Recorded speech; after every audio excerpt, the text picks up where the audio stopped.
వాంగో లోకసారంగః సుతంతుస్తంతువర్ధనః ఇంద్రకర్మా మహాకర్మా కృతకర్మా కృతాగమః. చక్కని అవయవములతో సర్వాంగ సుందరంగా చూడముచ్చటగా ఉండే స్ఫురద్రూపిగా పరమాత్మను ధ్యానించాలి. ఏ అవయవం ఏ రూపంలో ఏ పరిమాణంలో ఉండాలో అలా చెక్కినట్లు కూడిన శరీర సౌష్ఠవంతో కూడిన మోహనాంగుడు సర్వలోక సారాన్ని గ్రహించి లావణ్య రాశిగా రూపొంది ఉంటాడు. పూలలోని మకరందాన్ని గ్రోలే తుమ్మెదల పొడమిలోని పుణ్యాన్ని ఏరుకొని తన దగ్గర చేర్చుకుంటాడు. భక్తలోక భృంగమైన పరమేష్ఠి ఒక విధంగా చూస్తే లోకసారమైన ఓంకారం వల్ల పొందదగినవాడు లేదా ఓంకారం ద్వారా కీర్తింపదగినవాడు అవటం వల్ల కూడా పరమాత్మను లోకసారంగుడు అనవచ్చు. లోకులందరూ అతని బిడ్డలు, లోకాలు అతని అవయవాలు. ఇలా సకల లోకాల్లో లోకవాసుల్లో అతని ఆత్మ విస్తరించి ఉంది. అందరూ అతని సంతతికి చెందినవారే. ఇలా తన సంతతిని నిరంతరం పెంచుకొని పోతూ ఉంటాడు. తంతువర్ధకుడు ఊరక జన విస్తారమే కాక కార్య విస్తృతిలో కూడా కర్మసాక్షికి ఆసక్తి ఉంది. ప్రజలు ప్రభావాన్ని పెంచి గొప్ప గొప్ప పనులను తన బిడ్డల చేత చేయిస్తాడు. కాబట్టి ఇంద్రునిలా మహేంద్రునిలా అతని కార్యదీక్ష మహోన్నతమైన స్థాయిలో కొనసాగుతూ ఉంటుంది. కానీ ఇందులో అతని కర్తృత్వం ఏమీ లేదు. అందరి చేత చేయిస్తూ ఉంటాడు. అతనికి ఏ పని చేయవలసిన అవసరము లేదు. అతడు కృతకృత్యుడు. చేయవలసినవి చేసిన వేసినవి కర్మిష్టి కనుక అతడు నిశ్చంతగా కూర్చుంటాడు. సామాన్య మానవులు పనిచేసిన తర్వాతనే మీ పని చేశామని ఒప్పుకుంటారు. అలాంటి వాళ్ళు కృతకృత్యులు. కానీ పరమేష్ఠి ఇంకా జరగని పనిని కూడా జరిగిందని చెప్తాడు కనుక అతడు కృతాగముడు. జరగనున్న భారత యుద్ధాన్ని ఊహించి అర్జునుడు బీతిల్లిపోయాడు. ఇదంతా జరిగిపోయిందని కృష్ణ పరమాత్మ తేల్చి చెప్పాడు. కృతాగమునికి కాలభేదం లేదు. జరిగినది, జరుగుతున్నది, జరగనున్నది అన్నింటికీ అతని కృతిత్వం సమానాధికరాన్ని సాధిస్తుంది.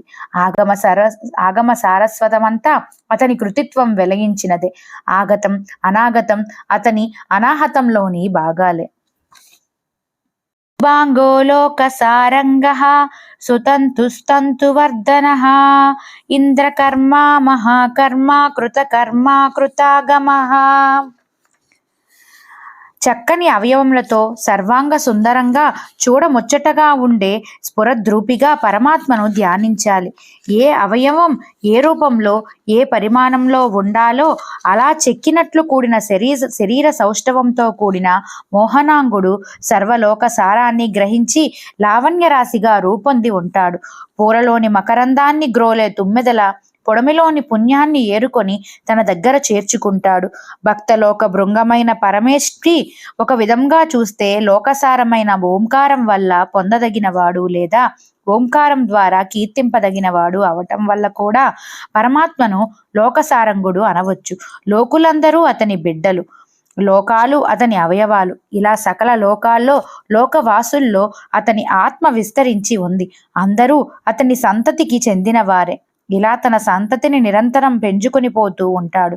తంతువర్ధకుడు ఊరక జన విస్తారమే కాక కార్య విస్తృతిలో కూడా కర్మసాక్షికి ఆసక్తి ఉంది. ప్రజలు ప్రభావాన్ని పెంచి గొప్ప గొప్ప పనులను తన బిడ్డల చేత చేయిస్తాడు. కాబట్టి ఇంద్రునిలా మహేంద్రునిలా అతని కార్యదీక్ష మహోన్నతమైన స్థాయిలో కొనసాగుతూ ఉంటుంది. కానీ ఇందులో అతని కర్తృత్వం ఏమీ లేదు. అందరి చేత చేయిస్తూ ఉంటాడు.